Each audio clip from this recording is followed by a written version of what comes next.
Good day, fellow investors. Andreas commented here on my chance that the S&P 500 can go to 8,000 points in the next few years, decade. But here I want to discuss really the strategy because it was a great comment and it also explains the world we are living in. Because when you think about it, the market was half of what it is now just a while ago and at 666 points just 12 years ago. It is unbelievable, I know, but let's check. The market was here 2,300, so 45% lower. Here it was much lower, so over the last 6 years it doubled. But look at this, the market was here, I think the low was 666 or something, so extremely low, and now it is much higher. So why not thinking that, okay, can it go higher? Can it double again from here and reach 8,000 points, I don't know, by 2027 or 2030? Let's discuss that thesis. Let's discuss how to get to 8,000 points. And I think there is a pretty big chance it will actually happen. For example, we just need 7.2 years of inflation and 10%, all else equal, and the market doubles. That's easy because you own businesses that can increase prices. Owning assets is always the best protection for inflation. Own the best businesses in the S&P 500 and easy peasy, you double your money, maybe not in real terms, but just thanks to inflation you get protection there. So that's one. Of course, nothing prevents it to go back to 2,000 points. That's also a big possibility. If we look at the current earnings and they go back to a P ratio of 10, then the 203 times 10 is 2,000 points, which is 50% lower than now. And we have had longer periods of P ratios below 10, which shows that it can happen in history and it will likely happen again. If that happens, there is also a good possibility that the S&P 500 will go down to 2,000 points. I don't think we'll see again the 600, 700 from 2009, but 2000 is again a possibility. However, the median P ratio in the past was around 15, and that also explains the long-term return on stocks. 100 divided by 15 is 6.6, so that's the earnings yield with such a P ratio. Add 2 or 3 percentage points of growth, and then you get to the 10% that stocks historically deliver. So this is the average historical P ratio. The current level of earnings times 15 would be 3,000 points. Of course, the current P ratio is 2163, so even higher than the average historical.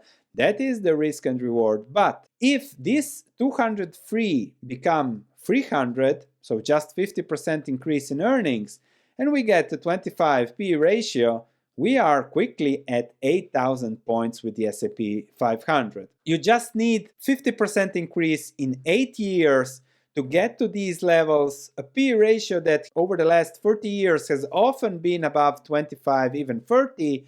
And then if we look at the exuberant estimations of earnings here, from 250 to 320 is very easy with a good P ratio, can really happen easily. Another showing here is earnings, past earnings. So just a few years ago, 2012, earnings were 111. Now those are almost double and expected to go to 250. So a double in 10 years.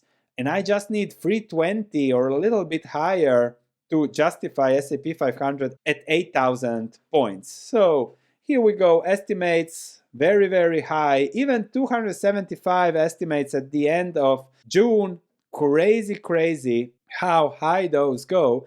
But if earnings go even above 320, P ratio 25 in that case, or if the P ratio is at 20, and then earnings go at 400, you have again 8,000 points. Therefore, 8,000 is pretty possible. How likely it is? That's a good question, but it is actually impossible to predict. There is a big chance for 2,000, big chance for stability, and then a big chance for 8,000. I would say 33, 33, 33, and we have to be ready for anything because 8,000 is also possible when we look at the economic fundamentals. Just look at this. These are the federal finances, but similar for most countries.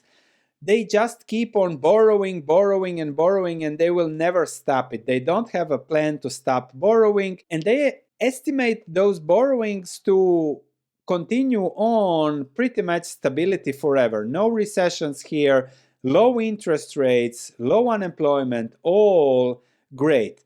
But we know for certain that this will never be as stable as they projected. And when there are shocks, what happens? They print more money. Financial crisis, look at the balance sheet of the Fed, printing money. European crisis, whatever, let's print more money. Then they tested lowering the balance sheet for a while. They managed to do it for a year. And then, even before the pandemic, they already had to inject a lot of liquidity in the market. This is the key here.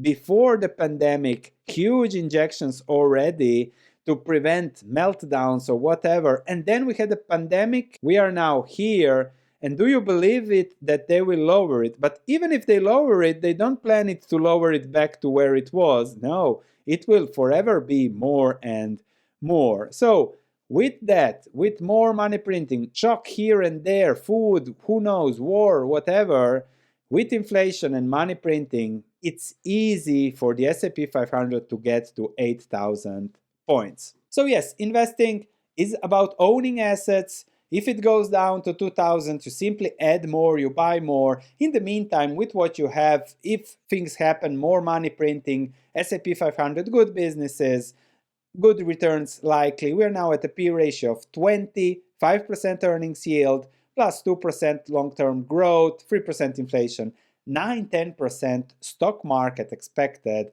returns ahead. That's what we are looking for if there are no shocks. If there are shocks, we can see crashes, which is the nature of investing, ups and downs. You have to take advantage of those over the long term. If you enjoyed it, check what I do. If you want more than just index funds, check our YouTube portfolio for more education on portfolios, on stocks, and subscribe to the channel. I'll see you in the next video.